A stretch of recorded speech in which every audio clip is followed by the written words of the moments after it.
तो चलिए आगे बढ़ते हैं। इटली की पीएम जॉर्जिया मेलोनी ने दुनिया भर के वामपंथी नेताओं पर हमला बोला है और पीएम मोदी की तारीफ की है। वॉशिंगटन डीसी में कंजर्वेटिव पॉलिटिकल एक्शन कॉन्फ्रेंस यानी सीपैक को वीडियो कॉन्फ्रेंसिंग से संबोधित करते हुए वामपंथी नेताओं को पाखंडी करार दिया है और कहा है कि राइट विंग का प्रभाव बढ़ रहा है। उन्होंने कहा दुनिया भर में मोदी, ट्रंप और उनके जैसे राइट विंग के नेताओं के उभरने से सारे लेफ्टिस्ट नेता परेशान हो गए हैं।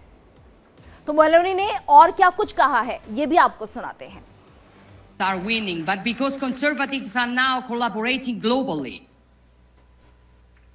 When Bill Clinton and Tony Blair created the global leftist liberal network in the 90s, they were called statesmen.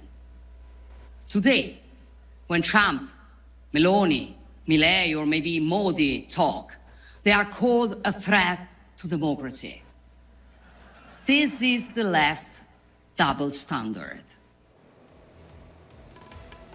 हालांकि मेलोनी के इस बयान पर इटली में उनकी राजनीतिक विरोधियों ने कड़ी प्रतिक्रिया दी है, खासतौर पर तब जब सीपीएसी सम्मेलन के दौरान ट्रंप के पूर्व रणनीतिकार स्टीव बैनन पर नाजी सैल्यूट करने का आरोप लगा।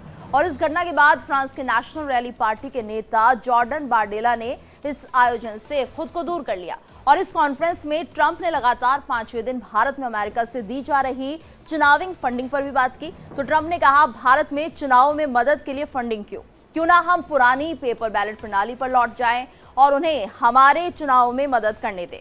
उन्हें पैसे की जरूरत नहीं है। बांग्लादेश में 250 करोड़ रुपए की फंडिंग पर उन्होंने कहा कि राजनीति को मजबूत करने और उनकी मदद करने के लिए दिए जा रहे हैं ताकि वो एक कट्टरपंथी वामपंथी कम्युनिस्ट को वोट दे सके। आपको देखना चाहिए कि उन्होंने किसका समर्थन किया है।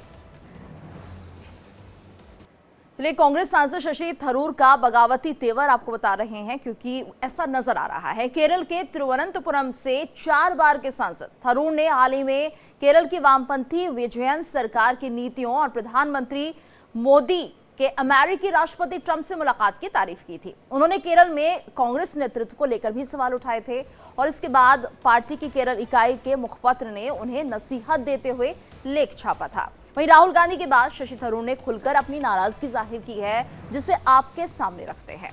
देखिए 18 फरवरी को शशि थरूर ने दिल्ली में राहुल गांधी से मुलाकात की थी और इस दौरान उन्होंने पार्टी में किनारे किए जाने पर राहुल से नाराजगी भी जताई थी।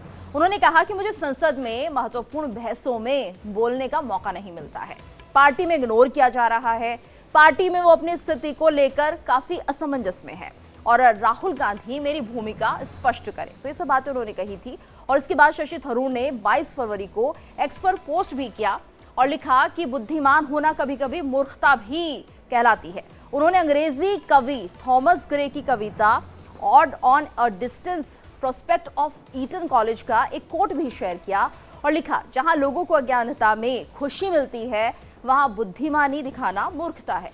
और आज यानी कि 23 फरवरी को शशि थरूर ने सीधे सीधे विकल्प खुले होने की चेतावनी दी है। यानी शशि थरूर ने कहा कि वो कांग्रेस में है लेकिन अगर पार्टी उनकी जरूरत नहीं है तो उनके पास भी विकल्प मौजूद है। हालांकि थरूर ने पार्टी बदलने की अफवाहों का खंडन करते हुए कहा है कि भले ही विचारों में अंतर हो लेकिन वो ऐसा नहीं मानते कि वो पार्टी बदलने जा रहे हैं।